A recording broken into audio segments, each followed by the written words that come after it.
Welcome to Americana Archives. Today's article is entitled Joys of Spring House Cleaning. It was written by Jack Remington. It says, Now doth the oriental rug prepare to be hung upon the railing of the front porch, and the 39-cent Brussels carpet make ready to be swung upon the clothesline in the backyard.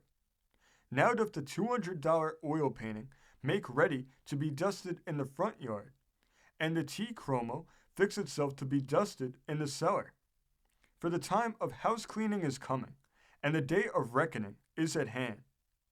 Consider now the woman who feeleth a strange riot of unrest surging through her being, and wondereth what it may be.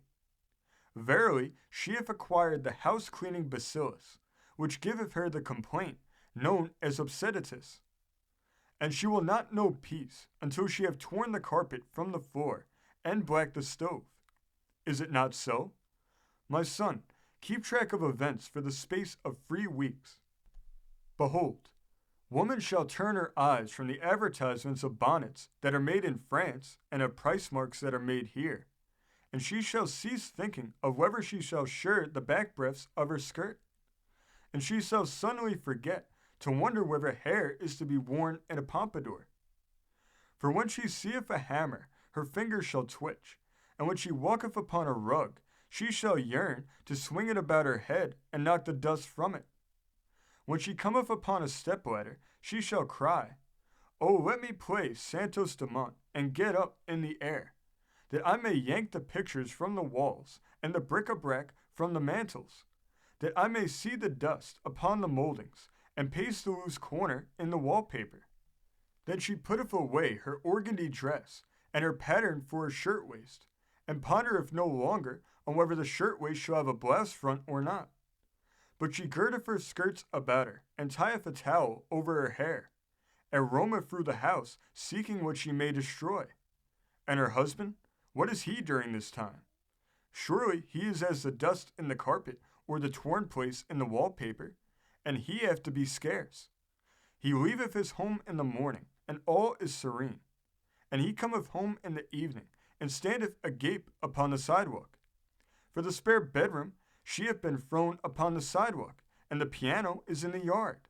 The books from the library are stacked in the alley, and his smoking jacket hangeth upon the fence.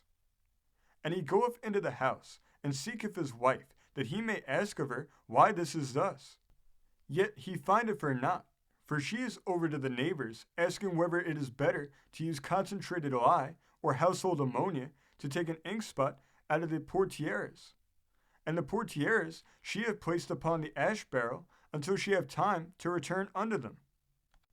So the man goeth aimlessly about the house, stepping into watercolors with a great splash, and falling over gilt-edged chairs in the dark hallway. He sitteth down in the hat box, which holdeth his wife's $50 Easter bonnet. And he ariseth, only to trip upon an ottoman and fall again, with his face in the dustpan. Then doth his wrath begin to boil, and he saith strange words, and useth language that have saw teeth therein. He shaketh himself free from the picture cords that have wrapped about his neck, and he saith, I will go upstairs and see about this. And at the topmost step of the stairs he findeth a dishpan filled with soap suds. Now the manner of his finding the pan is this. He hath lifted his foot, like unto the lifting of the foot of a blind horse, for it is dark, and he knoweth not whether he is yet at the top. And his foot cometh down, even upon the brim of the dishpan, so that it flippeth beneath him, and throweth the suds over against his bosom, and swatteth him in the face with the cake of soap, and smiteth him upon the head with the wet rag that is in the water, and his other foot goeth out from under him, so that the manner of his going downstairs is even as the last line of the dear old home poems, which end with the words running down this way. But there is no poetry in his soul. He slammeth against each step with a prodigious slam, and he bumpeth against the railing of the stairs, and carameth over against the wall, so that he scrapeth off more paper than a paper hanger may put on in a busy day. And when he at last lighteth upon the floor, He bounceth up and down, and finally settleth down. And the scene baffleth description. Now, at this moment, his wife cometh in, and seeth him lying before her, with the bent dishpan upon his head as a helmet, and the broken cake of soap about and among his beard, even as a fringe upon his face. And she droppeth the bottle of household ammonia that she had borrowed, crying, George, darling, is it thee? Whereupon George, darling, spitteth out his broken teeth, and his mouthful of soap suds, and speaketh after this wise, Yes, who the hell was you looking for? Also he saith many other things, too numerous to mention. Thereupon did the wife of his bosom draw herself up to her full height, even as the heroine doth in chapter 27 of a Laura Jean Libby story. And with the soot upon her brow, and the towel about her hair, she maketh an awe-inspiring picture. She saith with much dignity, George Ellinghazen Makenfuss, little did I think, when you took me from my parents' loving arms, that I should ever be compelled to listen to such language. And George Ellinghazen Makenfuss, alias George Darling, looketh up from his perch on the bottom step of the stairs. He gazeth upon the face of his beloved wife, and seeth that it hath stove polish upon the chin, and soot upon the forehead, and dust upon the cheeks, and that she is wearing a dress he never saw before, and never wisheth to see again. And he moaneth, and hideth his face in his hands, and growleth, Alula May Hinkleton Makenfuss, little did I think, when you took me by the hand, and talked $2 worth to the preacher, that I should ever come home to strike such a layout as this. And he beateth his head with his fist, and sweareth again. But she maketh him carry in the pictures, and the rugs, and the books, and the china, and she compelleth him to shove the piano back into the corner again, so that his lumbago attacketh him suddenly, and he reneweth the line of his argument, which was interrupted after he fought the dishpan. And for dinner that evening he feedeth upon cold ham that had been all day beside a cake of laundry soap, and upon coffee that is as weak as a comic opera plot.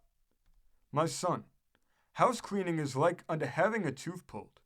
The more it is dodged, the worse it is. Seest thou a fair and gentle damsel, one who is beauteous beyond compare, whose eyes are as the eyes of the fawn, and whose smile is as tender as the smile of the green goodsman? Wouldst thou think that she would fill her mouth with carpet tacks, and her hands with damp cloths, and put upon her feet the overshoes of her father, and be happy all the livelong day, while sloshing through the watery floors and driving nails into the woodwork? Yea, but she could, and she will even more. She will talk about it for a week before she doeth it, and it is her husband who will buy the book that is known as Is Marriage a Put-Up Job, or Could I Have Dodged It? It is not so, even as we have yanked it from the inner consciousness of this typewriter with an action of the sprocket wheel. It is a sad fact. This story came from the great state of Wisconsin, being reported in the Eau Claire Leader of March 17th, 1908. Thank you for joining us today. If you want to continue to uncover all of America's lost and forgotten history, then remember before you leave to hit the subscribe button, hit the notification bell, and remember to like and comment below. And we will see you next time on Americana Archives.